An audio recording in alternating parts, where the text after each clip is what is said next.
देवराज्य सेव्यमान पावनाग्नि पंकजं व्यालयत्न सूत्रमिन्दुशेखरं कृपाकरं नारदादि योगी वृंद वंदितं दिगंबरं काशिकापुराधिनाथ कालभैरवं भजे भानुकोटि भास्वरं भवाब्धि तारकं परं नीलकण्ठमीप्सितार्थदायकं त्रिलोचनं कालकालमम्बुजक्षमक्षशूलमक्षरं काशिकापुराधिनाथ कालभैरवं भजे शूलटङ्कपाशदण्डपाणिमादिकारणं श्यामकायमादिदेवमक्षरं निरामयं भीमविक्रमं प्रभुं विचित्रताण्डवप्रियं काशिकापुराधिनाथ कालभैरवं भजे भुक्तिमुक्तिदायकं प्रशस्तजातिविग्रहं भक्तवत्सलं सितं समस्तलोकविग्रहं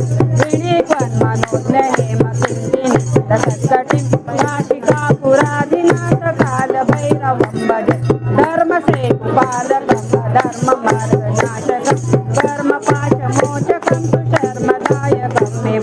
कर्णवर्णशेषपाशशोभिताङ्गमण्डलं काशिकापुराधिनाथ कालभैरवं भजे रत्नपादुका प्रभाभिरामपादयुग्मकं नित्यमद्वितीयमिष्टदैवतं निरञ्जनं मृत्युदर्पणाशनं कराददक्षमोक्षणं काशिकापुराधिनाथ कालभैरवं भजे अट्टहासभिन्नपद्मजाण्डकोशसन्ततिं दृष्टिपातनष्टपापजालमुग्रशासनम् अष्टसिद्धिदायकं कपालमालिकन्दरं काशिकापुराधिनाथ कालभैरवं भजे भूतसङ्गनायकं विशालकीर्तिदायकं काशिकवासलोकपुण्यपापशोधकं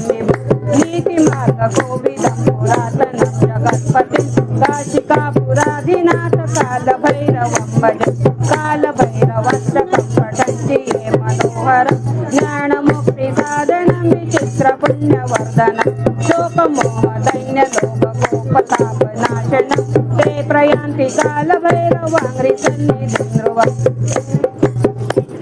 इति श्रीमद्शङ्कराचार्यविरचितं श्रीकालभैरवाष्टकं सम्पूर्णम्।